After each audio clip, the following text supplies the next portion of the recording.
বাংলাদেশের 1 ইঞ্চি জমি আমরা কাউকে ছেড়ে দেব না। আমাদের জীবন দিব, তবুও বাংলাদেশের আধা ইঞ্চি জমি আমরা ছেড়ে দেব।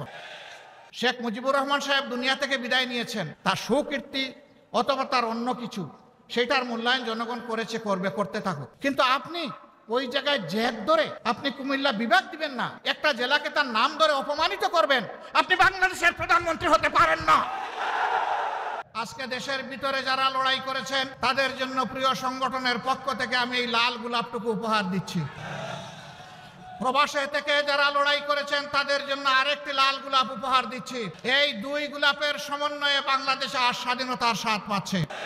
সুতরাং স্বাধীনতার সকল যোদ্ধাদেরকে আমার পক্ষ থেকে সেলিউট। দেশের ভিতরে যুদ্ধ করে আমরা অনেকেই জীবন দিয়েছেন, অনেকে মৃত্যুবরণ করেছেন, অনেকে হাজার মামলা নিয়ে, শত মামলা গলায় নিয়ে দফায় দফায় জেলে গিয়েছেন। আদালতের আঙ্গিনা বিরোধী দলের কর্মীদের দখলে ছিল। মঈন ফখরুদ্দিনের 2 বছর, পরবর্তী স্বৈর শাসনের আরো 15.5 বছর। এই 17.5 বছর জাতির জন্য শ্বাসরুদ্ধকর একটা পরিবেশ ছিল। মানুষ শান্তিতে বসবাস করতে পারেনি। দেশপ্রেমিক জনগণকে, দেশপ্রেমিক ভিন্ন বাহিনীকে এই সময় ধ্বংস করা হয়। আমরা লক্ষ্য করেছি আওয়ামী লীগ ক্ষমতায় বসেই 2009 সালের 10 জানুয়ারি ক্ষমতায় হাতে নিল। তারপরেই আমরা দেখি 1 মাসের মাথায় তৎকালীন বিডিআর এর সদর দপ্তর ঢাকার পিলখানায় 57 জন চৌকস দেশপ্রেমিক সেনা অফিসারকে তারা হত্যা করল। তাদের পরিবারের সদস্যদেরকে হত্যা করলো। নির্মমভাবে হত্যা করার পর লাশগুলা ড্রেইনের মধ্যে ভাসাই দিল। কিছু লাশ তারা গোপন করে ফেললো। রাতের আধারে হত্যাকাণ্ড সংগঠিত করে আলো নিভিয়ে খুনিদেরকে পিলখানা থেকে বের হয়ে যাওয়ার নিরাপদ রাস্তা তৈরি করে দিল। 2টা তদন্ত কমিশন হলো, একটা করলো সেনাবাহিনী, আরেকটা করলো সরকার। সেই তদন্ত কমিশনের কিছুই জনগণকে জানতে দেওয়া হলো না, কারণ সরসায় যদি বুথ থাকে, বুথ ছাড়াবে কে? সেদিনকার প্রধানমন্ত্রী বিডিআর এর কতিপয় সদস্যকে এনে আদর করে তাদের সাথে বসলেন, তাদের সকল দাবি দাওয়া মেনে নিলেন। ওদিকে সেনাবাহিনীকে তাদের সহকর্মীদেরকে সাহায্য করার রাস্তা বন্ধ করে রাখলেন, বললেন আমি দেখছি। দেখতে দেখতে সব শেষ হয়ে সেনাবাহিনীর রিপোর্টটি জাতির জানা দরকার ছিল, কারণ তাদের সহকর্মীদেরকে কারা হত্যা করেছে সবার চাইতে তাদের বেশি জানার কথা, কিন্তু তা জানতে দেওয়া হয়নি। আমরা সরকারের কাছে দাবি জানাই, পুরা ঘটনার আদ্যপান্ত সুষ্ঠু নিরপেক্ষ তদন্ত অবশ্যই করতে হবে।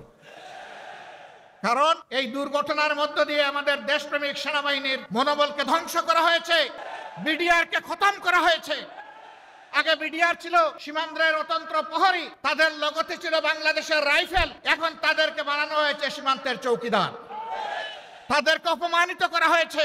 এরপরেই তারা পরের বছরে আঘাত দিয়েছে আরেক দেশপ্রেমের বাস্তব নমুনা। তিলে তিলে বাংলাদেশে যারা অন্যায়ের সাথে কখনো আপোষ করেনি, দেশের স্বার্থ নিয়ে কারো সাথে মাথা নত করেনি, সেই বাংলাদেশ জামাতে ইসলামীর উপর ষড়যন্ত্র করে জামাতে ইসলামীর নেতৃবৃন্দকে হত্যা করা হয়েছে। প্রিয় সম্মানিত বন্ধুগণ, যারা দেশপ্রেমের পক্ষে দাঁড়িয়েছেন, দেশবাসীর স্বার্থের পক্ষে দাঁড়িয়েছে, এই সরকার তাদের উপরে আঘাত দিয়েছে। সবচেয়ে বেশি আঘাত দিয়েছে আলিম উলামার উপর, এমনকি আঘাত দিয়েছে বিবেকী সাংবাদিকদের উপর। এরা হত্যা করতে কাউকেই ছাড়ে নাই, হত্যার মিশন নিয়ে তারা নেমেছিল, আর তাদের ক্ষমতার শেষ দিন পর্যন্ত জনগণকে তারা হত্যা করে। এই 24-এর গণহত্যার এরা নায়ক নায়িকা। জাতি এদের বিচার চায়, এদের প্রত্যেকের বিচার চাই, প্রত্যেকটি ঘটনার বিচার চাই। এ বিচার অবশ্যই করতে হবে। তবে এবারকার এই পরিবর্তনের সাথে সাথে আমরা বলেছিলাম যে আমরা ব্যক্তিগতভাবে, দলগতভাবে কারো উপর প্রতিশোধ নেব না, আইন হাতে তুলে নেব। প্রতিশোধ নেওয়ার মানে হচ্ছে আইন হাতে তুলে নেওয়া। আমরা আইন হাতে তুলে নেব না, কিন্তু প্রত্যেকটি ঘটনার আমরা বিচার চাই। এ বিচার যদি না হয়, তাহলে বিচারহীনতাই সন্ত্রাসীদেরকে আরো সন্ত্রাস করার শক্তি যোগাবে। আমরা কি বাংলাদেশে আবার সন্ত্রাস দেখতে চাই? যদি সন্ত্রাস দেখতে না চাই, তাহলে অবশ্যই বিচার হতে হবে। দেশে আহত, নিহত, অক্ষত যারাই লড়াই করেছেন সবাইকে যেমন আমরা সালাম জানাই, ঠিক বিদেশের মাটিতে সেখানে আন্দোলন সংগ্রাম করা আরো চ্যালেঞ্জ। আমাদের লোকেরা প্রবাসে সেখানে আন্দোলন করতে গিয়ে জেলে গিয়েছে, তাদের বিরুদ্ধে মামলা দিয়ে তাদেরকে শাস্তি দেওয়া হয়েছে। এখনো বিদেশের বিভিন্ন জেলে বাংলাদেশের সেই আন্দোলনকারী জনতা রয়ে গেছে। আমরা সরকারের কাছে দাবি জানাই, অবিলম্বে তাদের মুক্তির ব্যবস্থা করে সম্মানের সাথে হয় তাদের কর্মস্থলে সেখানে ফিরিয়ে দিন, অথবা বাংলাদেশে সম্মানের সাথে ফিরিয়ে আন। এই যুদ্ধে দেশের সমস্ত মিডিয়া তারা চাইলেও সত্যের পক্ষে শক্ত করে দাঁড়াতে পারেনি। 2-1টা মিডিয়া যারা দাঁড়ানোর দুঃসাহস দেখিয়েছে, তাদেরকে ঠান্ডা করা হয়েছে, দমন করা হয়েছে, তাদের উপর নির্যাতন চালানো হয়েছে। কিন্তু বিদেশ থেকে আমাদের মিডিয়া যোদ্ধারা সমান তালে তারা যুদ্ধ করে। আমি তাদের সকলকে সম্মান জানাই। আপনাদের কুমিল্লার একজন সন্তান, তিনি সেই যুদ্ধ করা শুরু করেছিলেন 15.5 বছর আগে, এখনো তিনি যুদ্ধ অব্যাহত রেখেছেন। তাকে হয়তো আপনারা অনেকে জানেন, অনেকে জানেন না। এই কুমিল্লা দক্ষিণ সদরেই তার বাড়ি। সাইফুর রহমান সাগর, যিনি ফেস দ্য পিপুলের পরিচালক। এখনো দেখবেন ভারতীয় আগ্রাসনের বিরুদ্ধে তার মিডিয়ায় সবচেয়ে বেশি সোচ্চার, এবং তিনি উলঙ্গ করে দিচ্ছেন আসলে কারা সাম্প্রদায়িক। তিনি প্রমাণ করে দিচ্ছেন বাংলাদেশ সাম্প্রদায়িকতার দেশ নয়, বাংলাদেশ ভালোবাসার দেশ, বাংলাদেশ বিভিন্ন গোলাপের সমন্বয়ের দেশ। এই দেশে সকল ধর্মের বর্ণের সমস্ত মানুষ আমরা মিলেমিশে আছি, কারণ বাংলাদেশ আমাদের সবার। আমরা এবার বলেছি, সোচ্চারভাবে বলেছি, আমরা বাংলাদেশে কোনো মেজরিটি মাইনরিটি মানি না। বাংলাদেশে যারাই জন্মগ্রহণ করেছে তারা সকলেই বাংলাদেশের গর্বিত নাগরিক। এই মাইনরিটি শব্দ বলে বলে অন্যান্য ধর্মের ভাই বোনদেরকে ব্যবহার করে একটি গোষ্ঠী মূলত দেশের বাইরে থেকেই তাদের স্বার্থ হাসিল করতে চায়। এখন আমাদের এই ভাই বোনেরা ওইটা বুঝতে পেরেছেন, তারাও সোচ্চার হয়েছেন। আপনারা দেখেছেন ভারতীয় হলুদ মিডিয়া যখন বাংলাদেশের বিরুদ্ধে নিকৃষ্ট যুদ্ধ শুরু করেছে, মিথ্যা তথ্য ছড়াচ্ছে, তখন জগন্নাথ হল থেকে আমাদের হিন্দু ছেলেমেয়েরা বের হয়ে তার প্রতিবাদ করে, কারণ তারা প্রমাণ করেছে এদেশ আমাদের সবার। তোমরা যা বলো তা অসত্য, তা মিথ্যা। তোমরা আমাদেরকে ব্যবহার করে তোমাদের মতলব হাসিল করতে চাও, সেই সুযোগ আমরা তোমাদেরকে দেব। কেন ভারত এটা করে আমাদের সাথে? আমরা তাদের কি ক্ষতিটা করেছি? ভারতের কোনো আভ্যন্তরীণ ব্যাপারে আমরা হস্তক্ষেপ করেছি? ভারত বলে আমাদের দেশে সাম্প্রদায়িক সহিষ্ণুতার অভাব, সম্প্রীতির অভাব। হ্যাঁ, মানুষ দেখতে পাচ্ছে কোন বৎসর কতটা কোন ধর্মের মানুষ ভারতের উগ্র একটি সাম্প্রদায়িক গোষ্ঠীর কাছে নির্মমভাবে নিহত হয়। সারা বিশ্ব তার সাথে। বাংলাদেশে এই ধরনের নিকৃষ্ট ঘটনা ঘটে না। সর্বশেষ একটা চরমপন্থী সংগঠনের হাতে নির্মমভাবে চট্টগ্রামের আদালতে একজন আইনজীবীকে খুন করা হয়েছে। তারা চেয়েছিল এই খুনের মাধ্যমে একটা খুনের হুলি খেলতে। বাংলাদেশের মানুষ তাদের মুখে চুনকালি লেপে দিয়েছে। বাংলাদেশের মানুষ ধৈর্যের পরিচয়, সহিষ্ণুতার পরিচয় দিয়ে বলেছে এ খুনের সাথে যারা জড়িত তাদের বিচার হবে, কিন্তু তাই বলে নির্বিচারে আমরা সবার গায়ে হাত তুলতে চাই না। ভারত কি এমন একটা উদাহরণ দেখাতে পারবে? তাদের দেশের বুকে আছে। আপনারা দেখেছেন গতকাল বিভিন্ন ধর্মের যারা সম্মানিত ব্যক্তিবর্গ তাদেরকে নিয়ে প্রধান উপদেষ্টা একসাথে এক কাতারে দাঁড়িয়ে আওয়াজ তুলেছেন, এদেশ আমাদের সবার, আমরা এখানে কোনো সাম্প্রদায়িক বিভাজন চাই না।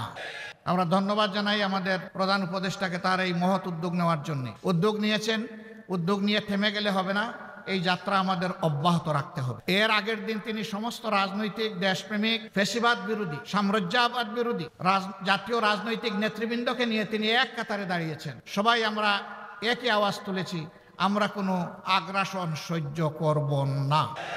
বাংলাদেশের 1 ইঞ্চি জমি আমরা কাউকে ছেড়ে দেব না।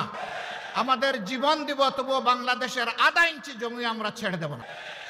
এটি আমাদের কমিটমেন্ট। সম্মানিত ভাই ও বোনেরা, এই দেশ তাহলে আগামীতে কি হবে? এই দেশকে কে গড়বে? এই দেশ গড়তে হলে কিছু ছাদাবাজ মুক্ত হাত দরকার, কিছু চরিত্রবান দুর্নীতিমুক্ত মানুষ দরকার, কিছু দেশপ্রেমিক, চিন্তাশীল, বিচক্ষণ মানুষ দরকার। এই বিচারটা করবে কে? আমাদের হাইকোর্ট না জজ কোর্ট না সুপ্রিম কোর্ট? এই বিচার করবে জনতার আদালত। জনগণকে বোকা ভাবার কোনো কারণ নেই। আমরা জনগণের উপর আলহামদুলিল্লাহ পূর্ণ আস্থা রাখি। জনগণ বিচার করবে অতীত কার কেমন ছিল, বর্তমান কার কেমন, আর ভবিষ্যৎ কার কেমন হতে পারে। অতীত, বর্তমান এবং ভবিষ্যৎ বিবেচনায় জনগণ সিদ্ধান্ত নেবে। আমরা সেই সিদ্ধান্তের অপেক্ষায়। তাহলে সিদ্ধান্তটা আসবে কিভাবে? অবশ্যই নির্বাচনের মধ্য দিয়ে। সেই নির্বাচন হতে হবে সুষ্ঠু, অবাধ এবং গ্রহণযোগ্য। এখানে কোনো পেশি শক্তি অথবা টাকার খেলা চলবে না। এই রাস্তা বন্ধ করতে হবে। এই রাস্তা যদি বন্ধ করতে হয় তাইলে কতগুলো প্রয়োজনীয় সংস্কারও আনতে হবে। সেই সংস্কারে সরকার হাত দিয়েছে। আমরা সরকারকে অনুরোধ করব সংস্কারে গতি বাড়ান। সংস্কারে গতি বাড়িয়ে মৌলিক সংস্কারগুলো করে একটা সুষ্ঠু নির্বাচন জাতিকে উপহার দেন।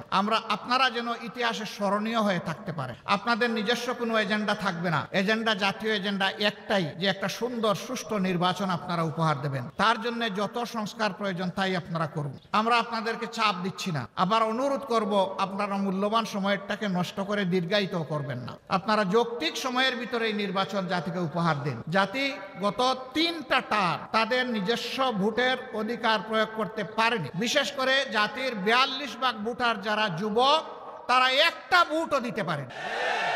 আমরা আমাদের যুবকদের হাত ধরে, যুবকদের বুক ছিটিয়ে যুদ্ধ করা এবং রক্তের বিনিময়ে এই স্বাধীন পরিবেশটুকু পেয়েছি। আমরা চাই আগামীতে তারা শুধু ভোট দিবে না, তারা জাতিকে নেতৃত্বও দিবে ইনশাআল্লাহ।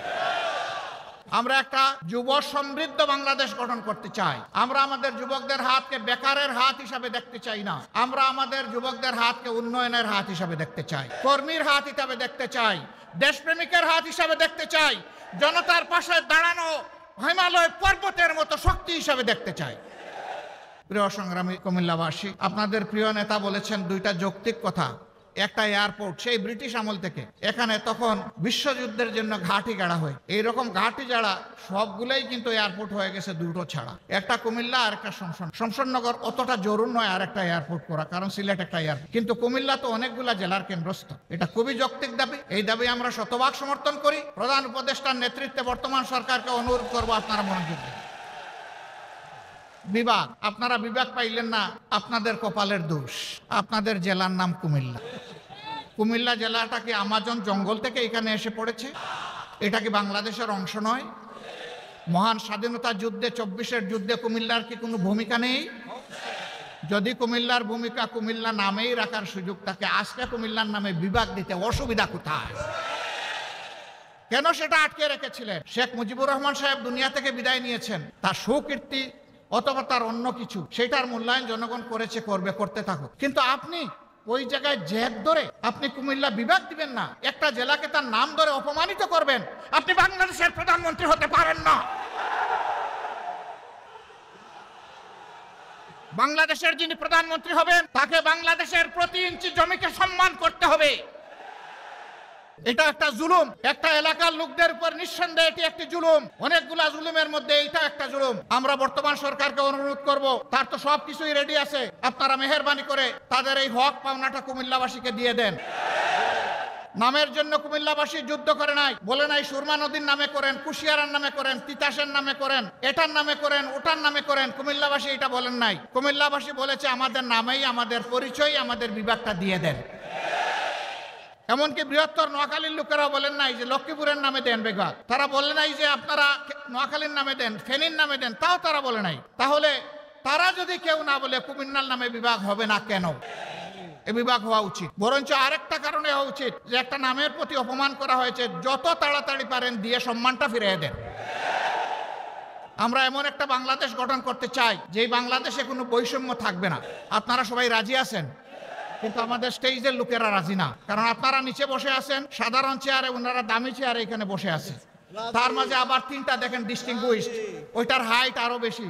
আইসা দেখি যে এই তিনটাতে আবার বিছানো আছে, কি বলে জানি, টাওয়াল দেওয়া আছে। তো আমি বৈষম্য বেশি দূর করতে পারি নাই, প্রথমে আমার টাওয়ালটা ফেলে দিই। আগামীতে এই ধরনের কোনো আয়োজন হলে সকল চেয়ার সমান থাকবে ইনশাআল্লাহ। যে চেয়ার নিচে থাকবে, দেখার স্বার্থে যদি একটা স্টেজ লাগে তাইলে সেই চেয়ারটাই উপরে থাকবে ইনশাআল্লাহ। আপনারা সবাই রাজি আছেন? আপনারা তো রাজি থাকবেন, ওনারা রাজি কিনা? ওনারাও রাজি আছে, আলহামদুলিল্লাহ।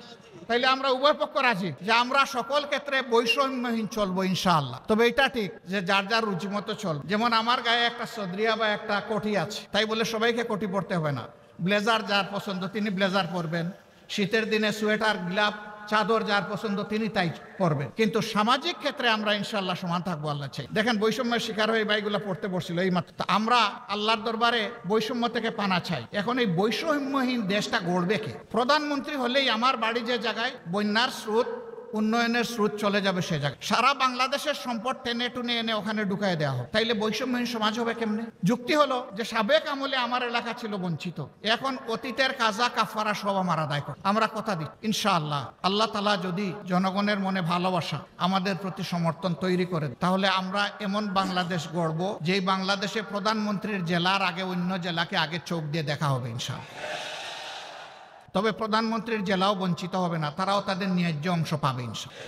কারণ প্রধানমন্ত্রী হওয়ার কারণে ওই জেলাকেও বঞ্চিত করার কোনো অধিকার নাই। কিন্তু রাজার হস্ত করে সমস্ত কাঙ্গালের দুন চুরি, ওই চুরি করতে দেব না আমরা কাউকে। যদি আল্লাহ তাআলা আমাদেরকে এই সুযোগ দেন, আল্লাহ ভালো জানেন, প্রিয় জনগণ তারা বিবেচনায় নেবে। যদি সুযোগ দেন তাহলে ইনশাআল্লাহ আমরা কথা দিচ্ছি যে আমরা দুর্নীতি করব না, দুর্নীতি হতে দেব না। বলবেন তার কি কোনো প্রমাণ আছে? একটু আছে তো ভাই। 2001 থেকে 6 সাল জামাতে ইসলামের যে দেশপ্রেমিক নেতৃবৃন্দকে খুন করা হয়েছে বিচারিক আদালতে, তারা তো 2 জন 3 মন্ত্রণালয়ের দায়িত্ব পালন করেছেন। বলেন বাংলাদেশের কেউ কোনো দুশ্মনও আমাদের তাদের হাতে একটু দুর্নীতির গন্ধ লাগাইতে পেরেছে? পারে নাই। কেন? একটাই কারণ, তারা আল্লাহকে ভয় করে। আমরাও আশা করব যাদের হাতে আগামীতে দায়িত্ব আসে তারা যেন আল্লাহকে ভয় করে। যদি আল্লাহকে ভয় করে চলে তাহলে আল্লাহর ভয় আর দুর্নীতি দুইটা পাশাপাশি চলতে পারে না। দুর্নীতি তখন দুর্নীতির মৃত্যু হবে এবং সুনীতির জয় হবে ইনশাআল্লাহ। আমাদের শিক্ষা ব্যবস্থাকে একটা কুড়া শিক্ষা ব্যবস্থা বানানো হয়, মাস্টার, তারপরে গ্রাজুয়েশন, ওইদিকে কামিল, আলেম, ফাজেল, এই সমস্ত ডিগ্রি নিয়ে লোকেরা দুয়ারে দুয়ারে ঘুরে একটা ন্যায্য চাকরি পাওয়ার আশায়। দুইটা কারণে পায় না। একটা কারণ হলো মামু এবং খালার ঠেলায় আর বাসে না। আরেকটা কারণ হলো সে যে সার্টিফিকেটটা নিয়ে এসেছে এইটা তার সার্টিফিকেটের সাথে তার কোয়ালিটি প্রমাণ হয়। কেন হয় না? দুটি কারণে হয় না। প্রথম, শিক্ষা ব্যবস্থা হচ্ছে নৈতিকতাবিহীন শিক্ষা ব্যবস্থা, বুকবাদী শিক্ষা ব্যবস্থা। এই বুকবাদী শিক্ষা ব্যবস্থা তাকে শিখিয়েছে বড় পণ্ডিত হয়ে সূক্ষ্মভাবে কিভাবে রাষ্ট্রের ধন চুরি করতে হবে। দুই নম্বর কারণ হলো চুরিটাও তো ভালো করে শিখবে, বুতা কাশি নিয়ে বের হয়ে গেছে, মানে ওখান থেকে জাগতিক শিক্ষাটাও ভালো নিতে পারে। এই দুই জায়গাকেই প্রপারলি ডেলে সাজানো হবে যাতে বাংলাদেশের শিক্ষা দুনিয়ার জন্য অনুসরণীয়। এখন আমাদের দেশ থেকে দুনিয়ার বিভিন্ন দেশে লোক যাওয়ার জন্য পাগল হয়ে যায় শিক্ষার জন্য, উচ্চতর শিক্ষার জন্য, কিন্তু আমাদের দেশে লোক আসতে চায় না। কেন চায় না? এই দুর্বল শিক্ষা কেউ নিতে চায় না, এই জন্যই আসতে। এমন একটা শিক্ষার মডেল তৈরি করতে হবে যে দুনিয়ার মানুষেরাও যেন এখানে শিক্ষা নিতে হয়। এটা ছিল তো, এক আমলে তো ছিল, দুনিয়ার মানুষ তো এখানে আসতো, জাপাইয়া পড়তো, এমনি এমনি তো আসে নাই। এই দেশের এই অঞ্চলের কোয়ালিটি ছিল, এই জন্যই তো এসে। আমার সম্মানিত ভাইরা, আমরা এমন বাংলাদেশ গর্ব যে বাংলাদেশে মসজিদ পাহারার দরকার হবে না, মন্দির, মঠ, চার্চ, প্যাগোডা কোনোটাই পাহারার দরকার পড়বে।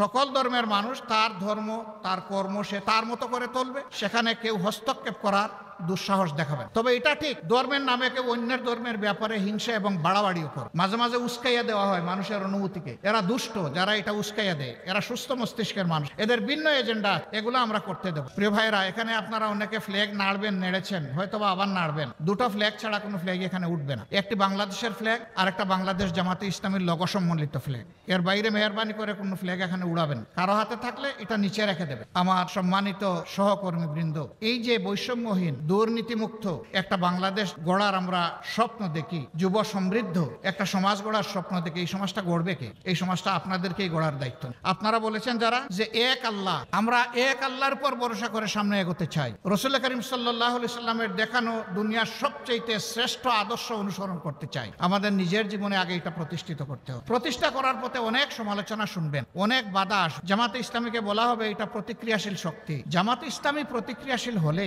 15.5 বছর জামাতে ইসলামীর উপর যে অত্যাচার, যে নির্মম নির্যাতন, যে জুলুম হয়েছে, দল হিসাবে চিন্তা করুন তো এই ক্ষতিটা আর কার হয়েছে? 1-2 করে শীর্ষস্থানীয় 11 জন নেতাকে হত্যা করা হয়েছে, তাদের রক্তে ভেজা আজকের এই বাংলাদেশ। তাদের সহকর্মীদেরকে হত্যা করা হয়েছে, তাদের রক্ত ভেজা এই বাংলাদেশ। আমাদের প্রত্যেকটা অফিসকে সিলগালা তালাবদ্ধ করে রাখা হয়েছে, একটা মুহূর্তের জন্য আমাদেরকে ঢুকতে দেওয়া হয়নি, এটা অন্য কারোর জন্য।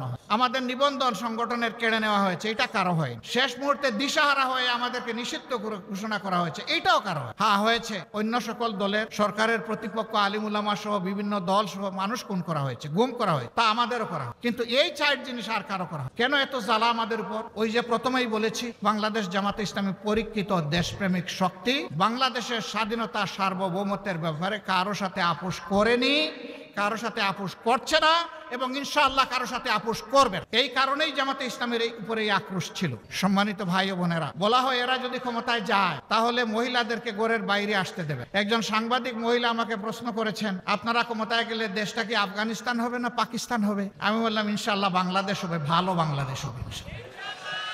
এটা আফগানিস্তানও হবে না পাকিস্তানও হবে। আপনি এর দ্বারা কি বলছেন? তিনি বললেন আপনারা ক্ষমতায় গেলে মহিলাদেরকে পেশাগত দায়িত্ব পালনে দেখতে চাইবেন না, সবাইকে আপনারা বুরকা পরার কথা বলবেন। আমি বললাম মহিলারা তাদের যোগ্যতার প্রমাণ দিবেন, পেশাগত দক্ষতার প্রমাণ দিবেন, দুইটা ভালো জিনিস সাথে পাবেন, একটা হচ্ছে মর্যাদা আর একটা হচ্ছে নিরাপত্তা। এখন সমাজে সেই মর্যাদাও দেওয়া হয় না, নিরাপত্তা তো নাই। সব জিনিসের সাথে এই দুইটাও নিশ্চিত করা হবে। কেন তারা পারবেন না? রাসূল করিম সাল্লাল্লাহু আলাইহি ওয়াসাল্লাম যুদ্ধের ময়দানে মহিলাদেরকে সুযোগ দিয়েছেন যুদ্ধ করার। আমরা কে মহিলাদেরকে ঘরের মধ্যে তালাবদ্ধ করে রাখার, আর মহিলারা ঘর থেকে বের হবে না, তার সামাজিক দায়িত্ব নাই, তার পেশাগত দায়িত্ব নাই। উম্মাহাতুল মুসলিমিন উম্মতের উস্তাদের কাজ করেছেন, তারা কেন শিক্ষকতার কাজ করতে পারবে? রাষ্ট্রের গুরুত্বপূর্ণ বিষয়ে তাদেরকে পরামর্শে শামিল করেছেন, তারা কেন রাষ্ট্রের সিদ্ধান্তে শামিল থাকবেন না? ইনশাআল্লাহ মর্যাদার সাথে, নিরাপত্তার সাথে তারা সেদিন এই নতুন বাংলাদেশের একজন নাগরিক হয়ে তারা গর্ববোধ করবেন যে আমি এমনই একটা বাংলাদেশের নাগরিক ইনশাআল্লাহ। সম্মানিত কুমিল্লাবাসী, যদিও এখানে আমাদের দলীয় সহকর্মীরাই আছেন, হয়তো বাইরে কিছু শুভাকাঙ্ক্ষী আমাদের কথা শুনতে পাচ্ছেন, কিন্তু আমি ধরে নিচ্ছি আপনারা কুমিল্লাবাসীর প্রতিনিধি, এই জন্য আমি আপনাদেরকে এইভাবেই অ্যাড্রেস করি। আজকের এই আওয়াজ আমাদের সহকর্মী বোনেরাও শুনতে পাচ্ছেন। অনুরূপ আরেকটি প্যান্ডেলে তাদের আয়োজন করা হয়েছে। আমরা স্মরণ করিয়ে দিতে চাই, সৃষ্টির সূচনা হয়েছে একজন পুরুষ এবং একজন মহিলা, এবং আল্লাহর সৃষ্টিতে শুধু মানুষ নয়, প্রত্যেকটি প্রাণীর জুড়া আল্লাহ পয়দা। প্রত্যেকটি উদ্ভিদের জুড়া আল্লাহ পয়দা। আমি দায়িত্ব নিয়ে সায়েন্সের একজন ছাত্র হিসেবে বলছি, প্রত্যেকটি উদ্ভিদের জুড়া আল্লাহ বেজুড় কোনো কিছুই পয়দা করেন। তা আল্লাহ তাআলা এই জুড়া কেন পয়দা করেছেন? এই জুড়া মিলেই তার সৃষ্টিকে আল্লাহ তাআলা সৌন্দর্য দান করেছেন, পূর্ণতা দান। অতএব সেই পূর্ণতা নিয়েই বাংলাদেশ ইনশাআল্লাহ আগামীর গৌরবের বাংলাদেশ হবে ইনশাআল্লাহ। আমার সম্মানিত ভাইয়েরা, আমরা জাতীয় ঐক্য চাই, কোনো বিভেদ চাই না, বৈষম্য চাই না, কিন্তু অন্যায় যদি আমার দলও করে আমি তার বিরুদ্ধে প্রতিবাদ করবই, আমি চুপ থাক। অন্যায় যে করবে আমাকে আওয়াজ দিতেই হবে। অন্যায় করলে আওয়াজ না দিলে অন্যায়কে উৎসাহিত করা হবে, অপরাধীদেরকে এগিয়ে দেওয়া হবে অপরাধ করার জন্য। আমরা তা পারবো না, এটা আমাদের পক্ষে সম্ভব। যিনি অপরাধ করবেন অবশ্যই আওয়াজ দেব। আলহামদুলিল্লাহ, এই পরিবর্তনের সাথে সাথে এই মজলুম দলটি বলেছিল আমরা অসহিষ্ণু নই, আমরা সহিষ্ণু, আমরা ভালোবাসার বাংলাদেশ গড়তে চাই। আমরা আমাদের সহকর্মীদেরকে, শুভাকাঙ্ক্ষীদেরকে বলেছিলাম আপনারা মেহেরবানি করে শান্ত থাকুন, ধৈর্য ধরুন এবং দেশ গঠনে অংশগ্রহণ করুন। বাংলাদেশের 56,000 বর্গমাইলের কোথাও 1 ইঞ্চি জায়গার উপর জামাতে ইসলামের কর্মী সমর্থকরা মানুষের কাছে চাঁদা চেয়েছে অথবা জুলুম করেছে, 5 তারিখের পরে এটা কেউ বলতে পারবে না। যদি কোনো জায়গায় তার ব্যতিক্রম হয়, মেহেরবানি করে আমাদেরকে জানিয়ে সাহায্য করবেন। সরকারের, প্রশাসনের, পুলিশ বাহিনীর কারোই দরকার হবে না, বিচার কারে হয় ইনশাআল্লাহ দেশের জনগণ দেখবে। আমরা ভোগের জন্য রাজনীতি করি না, পদের জন্য রাজনীতি করি না, মানুষের মালিক বনে যাওয়ার রাজনীতি করি না। আমরা রাজনীতি করি মানুষের খাদেম হওয়ার সেবার রাজনীতি। এই জন্য এত নির্যাতিত, এত জুলুমে নিষ্পেষিত একটা দল আপনারা দেখেছেন, যেখানেই প্রাকৃতিক বিপর্যয় হয়েছে, খরা, বন্যা, দুর্যোগ, অ্যাক্সিডেন্ট, জামাতে ইসলামী সবার আগে গিয়ে বলেছে লাভবায়েক, আমরা হাজির। আহত নিহতের পরিবারের পাশে দাঁড়িয়ে বলেছে আমরা আপনাদের সাথে আছি। এবারও যারা শহীদ হয়েছে বিগত আন্দোলনে, প্রত্যেকটি পরিবারে আমরা দল দেখি নাই, ধর্ম দেখি নাই, আমরা সম্মান করে তাদের পরিবারের কাছে গিয়েছি। তারা আমাদেরকে গ্রহণ করেছেন, আমরা সম্মানিত হই। আমরা তাদের পাশে দাঁড়িয়ে বলেছি শহীদ পরিবার জাতির সম্পদ, আমরা অবশ্যই আপনাদের সাথে আছি, পাশে আছি, একসাথে আছি পরিবারের সদস্য হিসেবে। কোনো জায়গায় এমন হয়েছে একজন রিক্সা চালক ভাই শহীদ হয়ে গিয়েছে, তার 6 মাসের অন্তঃসত্ত্বা স্ত্রী কেঁদে কেঁদে বলছে আমার গর্বের সন্তানের কি হবে। দুনিয়ায় এসে কারে বাবা ডাক। অন্য মানুষের বাচ্চাগুলো যখন তাদের বাবার মুখের দিকে তাকাইয়া লাফালাফি করবে, আমার বাচ্চা তখন কি করবে? আমার এই গরিবের সংসারে আমরা তো ভালোই ছিলাম, এখন কি হবে? রাজশাহী সেই মেয়েটাকে বলেছিলাম মা, এখন আমরা তো এই পরিবারের সদস্য, তুমি, তোমার বাচ্চা এবং তোমার পরিবার, জামাতে ইসলামী যতদিন বেঁচে থাকবে ততদিন পর্যন্ত আমাদের সম্পদ, আমরা খেলে তোমরাও খাবো। আমাদের সন্তানরা লেখাপড়া করলে একই মানের লেখাপড়া তোমার সন্তানও করবে ইনশাআল্লাহ। ইতিমধ্যে তার কুলে আলহামদুলিল্লাহ একটা পূর্ণিমার চাঁদ, একটা বাচ্চা এসে, আমরা দোয়া করি আল্লাহ তাকে তাইয়্যিব হায়াত দান করুন। তার বাপের মতো সেও যেন জাতীয় বীর হতে পারে। তার বাবা লড়াই করতে গিয়ে এইটা চিন্তা করে নাই যে আমি রিক্সাওয়ালা, আমি মরে গেলে আমার পরিবার কেমনি চলবে, বরঞ্চ সে চিন্তা করেছে আমার জীবন যদি আমার জাতির হায়াত এনে দেয় তাইলে আমি আমার জীবন দিয়ে দেবো। এই ঘটনার পর আমরা গিয়েছি, আমাদের তাহের ভাই গিয়েছে বিভিন্ন হসপিটালে দেখতে, হাত নাই, পা নাই, চোখ দুটো নাই, পাশে বসে বিছনায় বসে জিজ্ঞেস করেছি তোমার কেমন লাগে? বলে যে আমি হ্যাপি, আমি খুশি। বললাম তুমি হাত হারিয়ে, পা হারিয়ে, চোখ হারিয়ে খুশি? বলে যে হ্যাঁ আমি খুশি। কেন ভাই তুমি খুশি? বলে যে আমার দেশ স্বাধীন হয়েছে। তাদেরকে বললাম আগামীতে জাতির প্রয়োজনে আর তো তোমাদের করার কিছু নেই, তোমরা তো সব উজাড় করে দিয়ে দিই। কেন নাই? হাত একটা গিয়েছে, জাতির প্রয়োজনে দ্বিতীয়টা দেওয়ার জন্য প্রস্তুত আছে। যেই জাতির সন্তানেরা এইরকম জীবন দেওয়াকে জাতির স্বার্থে পছন্দ করে, আমরা বিশ্বের সকলকে অনুরোধ করব তাদের দিকে লাল চোখ তুলে তাকাবেন না। জীবনের চাইতে মরণ, শাহাদত জাতের কাছে প্রিয়, তাদেরকে ধমক দেওয়ার চেষ্টা করবেন না। প্রিয় কুমিল্লাবাসী, পুলিশের হাতে কি আমরা নির্যাতিত হইনি? হয়েছি। কিন্তু এবারকার এই পরিবর্তনের পরে অনেক পুলিশ বিভিন্ন কারণে তারা কর্মস্থলে যেতে ইতস্তত করছিল। আমরা বলেছি অতীতের কারো যদি কোনো অপরাধ থাকে সেইটা আদালত আছে, বিচার আছে, সংশ্লিষ্ট কর্তৃপক্ষ মানুষ আছে, তারা দেখ। কিন্তু এখন দেশ চলতে হবে, আপনারা আসেন, আপনাদের দায়িত্ব পালন, আমরা আপনাদেরকে সহযোগিতা। আপনারা কি সেই সহযোগিতা করেছিলেন? করেছেন। আমরা কারো অন্যায়ের ওই রকম ক্ষমা করে দিচ্ছি না, কিন্তু দেশ তো চলতে হবে। দেশ চলতে গিয়ে আমরা তাদেরকে সহযোগিতা করি। আমরা তো কই প্রতিশোধ নেই। অনেকে বলে যে রাজপথে অতীতে পুলিশের সাথে আপনাদের সমস্যা হয়েছে, হবে তো। পুলিশ যদি অন্যায়ভাবে শান্তিপূর্ণ মিছিলে এসে আমাকে আঘাত করে, তাইলে এই আঘাত ফিরায় দেওয়ার দায়িত্ব আমার আছে।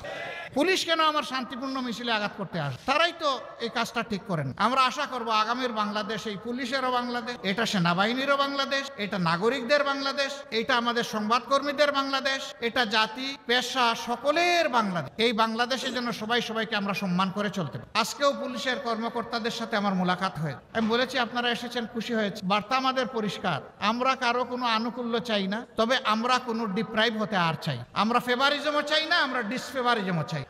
আপনারা ন্যায়পর থাকেন, আমাদের সম্পূর্ণ সমর্থন এবং সহযোগিতা আপনারা পাবেন। কিন্তু অন্যায় করলে সেই আমরাই কিন্তু সবার আগে আবার প্রতিবাদ। এটি আমাদের ধর্ম। অন্যায় আর জামাতে ইসলামী একসাথে চলতে পারে না। এর মানে আমি এটা বলছি না যে আমাদের কোনো ভুল হয় না, আমরা কোনো অন্যায় করি না, না তা আমি বলবো না। আমরা মানুষ, আমাদের ভুল অবশ্যই হয়। সেই ভুল আপনি ধরিয়ে দেন, আমরা কথা দিচ্ছি এটা সংশোধন করবো ইনশাআল্লাহ। আমি যদি অপরাধ করি আমাকে বিচারের কাঠগড়ায় দাঁড় করান, আমি কথা দিচ্ছি সেই বিচারকে আমি সম্মান দেখাবো ইনশাআল্লাহ। কিন্তু আমি অপরাধ করি নাই, জোর করে আমাকে অপরাধী বানাবেন, তা জামাতে ইসলামী অতীতেও মানে নাই, আগামীতেও মানবে না। বহু চেষ্টা করা হয়েছে নেতৃবৃন্দকে মাথা নত করানো। নেতৃবৃন্দ বলেছেন যে আলহামদুলিল্লাহ আমরা গোলাপের বাগানে প্রবেশ করতে যাচ্ছি, মাথা নত করার কোনো প্রশ্নই উঠে না।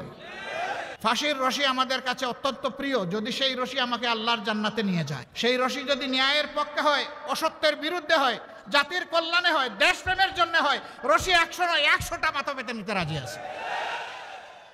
সম্মানিত ভাই বোন, আমি মিডিয়ার ভাইদের প্রতি দুটি অনুরোধ জানাই। মিডিয়াকে বলা হয় জাতির দর্পণ, আর মিডিয়ার সাথে যারা কাজ করেন কর্মকর্তা এবং সাংবাদিক বন্ধুগণ, তাদেরকে বলা হয় জাতির বিবেক। মানুষ বলে যে দুনিয়ায় একটা আদালত সবচেয়ে ভালো আদালত, এটার নাম বিবেকের আদালত। কথাটা সঠিক কিনা? বিবেক আল্লাহর দা। অন্য অবুঝ প্রাণী আর মানুষের মধ্যে একটা কারণেই তফাৎ, যে ওই প্রাণীগুলোকে আল্লাহ বিবেকের নিয়ামত দেন নাই যেটা আল্লাহ মানব জাতিকে দিয়েছেন। সুবহানাল্লাহ। সুতরাং আমার বিবেক যেদিন কাজ করবে না, সেদিন ওই প্রাণী আর আমার মাঝে আর কোনো তফাৎ থাকবে না। সেটা সাংবাদিকই হোক আর আমি হোক, যেই হোক, ওই মানুষ হিসাবে তিনি আর পরিচিত হবেন। আমরা জানি 15.5 বছর, এমনকি এর আগের 2 বছরও স্ক্রিপ্ট ধরে দেওয়া হতো, আপনারা কি পড়বেন আর কি লেখবেন। এখন সেটি নেই। আপনারা কুলা চোখে দেখবেন আর কুলা মনে ভাববেন। আপনার বিবেক দিয়ে আপনি সাজাবেন, আবেগ দিয়ে নয়, অতীতের কোনো বদ্ধমূল ধারণা দিয়ে নয়, বরঞ্চ বর্তমানের বাস্তবতা দিয়ে আপনারা আপনাদের নিউজগুলোকে সাজাবেন। আলহামদুলিল্লাহ আপনারা অনেকেই সাজাচ্ছেন। মাঝখানে মাঝে মাঝে কেউ পিছলাক, ওই কাদামাটিতে পা পিছলে যায় এবং পড়ে যান কেউ। ওনারা পড়তে গিয়ে আমারও ফেলে দেন, ভাই আমারে আর এইভাবে ফেলবেন। আপনারা সাহায্য করুন, দুইভাবে সাহায্য করুন। আমাদের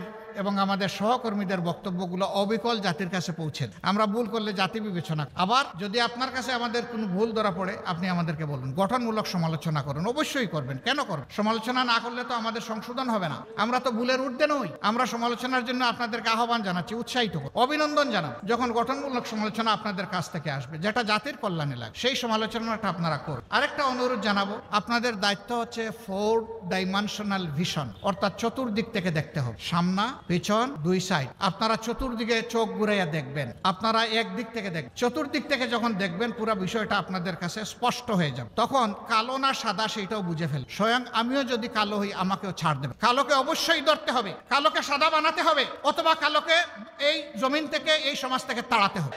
কালোর জায়গায় এই জমিনে হবে। এই কালো মানে আমার মতো গায়ের রং যাদের কালো, আমি তাদের কথা বল। এই কালো মানে চরিত্রের কালো, চিন্তার কালো। এই কালো চরিত্র এবং চিন্তার কালো যাদের থাকবে, এদের কোনো জায়গা আমরা বাংলাদেশে দিব না ইনশাআল্লাহ। এই ব্যাপারে সবচেয়ে ভালো দায়িত্ব পালন করতে পারবেন সাংবাদিক বন্ধুগণ। এই জন্য আগেও বলছি, এখনো বলবো যে আসুন আমরা সাদাকে সাদা বলি, কালোকে কালো। এই ব্যাপারে আপনারা পিছপা হবেন না, সে যেই হোক, কোনো অসুবিধা নেই। আপনারা জাতির চতুর্থ স্তম্ভ, এই স্তম্ভটা মজবুত হলে জাতি মজবুত হবে ইনশাআল্লাহ। আমরা সেই ঐক্যের, সাম্যের এবং বৈষম্যবিহীন বাংলাদেশের জন্য সকলের সহযোগ। আমার সহকর্মীরা, আপনারা সবাইকে এরকম একটা বাংলাদেশ চান?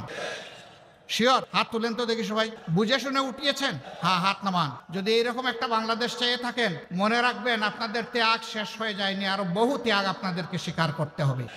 আপনারা সেই ত্যাগের জন্য প্রস্তুত আছেন? প্রস্তুত থাকুন। আমি আপনাদের দুর্বল ভাই হিসাবে আমি আপনাদের সাথে প্রস্তুত আছি আলহামদুলিল্লাহ। সম্মানিত ভাইরা, আমাকে ডাক্তার সৈয়দ আব্দুল্লাহ মোহাম্মদ তাহের সাহেব বলেছেন, প্রধান উপদেষ্টার পাশে দেখে মানুষ মনে মনে ভাবে উনিও বোধহয় খুব শক্তিশালী মানুষ। আমি আসলে খুবই দুর্বল মানুষ। আমি অনেককে শক্ত করে কুচা দিয়ে কথা বলতে পারি না বলে অনেকে আবার গাল বেজার করে যে উনি আরো ধারালো চৌকস কথা বলে না কেন। আমি পারি না, যে আমাকে ক্ষমা করে দেন। কথা যেভাবে আমার মা বাবা আমাকে শিখিয়েছেন, যে শিক্ষা আমি আমার উস্তাদদের কাছে পেয়েছি, যে শিক্ষা আমার সমাজ আমাকে দিয়েছে, কথা তো আমাকে সেভাবেই বলতে হবে। আমি আসলে সেই অর্থের কোনো মানুষ নই। তবে একটা কথা আপনাদেরকে বলতে পারি, উনি আরেকটা কথা বলেছেন, আমি মনে করছি আমার ব্যাপারে বেশি হয়ে। তিনি বলেছেন 24-এর এই যুদ্ধের আমি সেনাপতি ছিলাম না, আমি সেনাপতিদের পাশে পানির গ্লাস নিয়ে দাঁড়িয়েছিলাম যে আমি তোমাদেরকে পানি পান করাতে এসেছি। হ্যাঁ, এটা বলতে পারি আলহামদুলিল্লাহ। ওরাও রাত্রে ঘুমায় নাই, আমিও রাত্রে ঘুমাই নাই। ওই ফাঁকে ফাঁকে 1 ঘন্টা 8 ঘন্টা করে ট্রিপ মেরেছি ঘুমের, কারণ ওই সময় ঘুমাবার সময় ছিল, ওই সময় জেগে থাকার সময় ছিল। ওই সময় ঘুমাইলে সর্বনাশ হয়। প্রিয় সম্মানিত বন্ধুগণ, যেই জাতির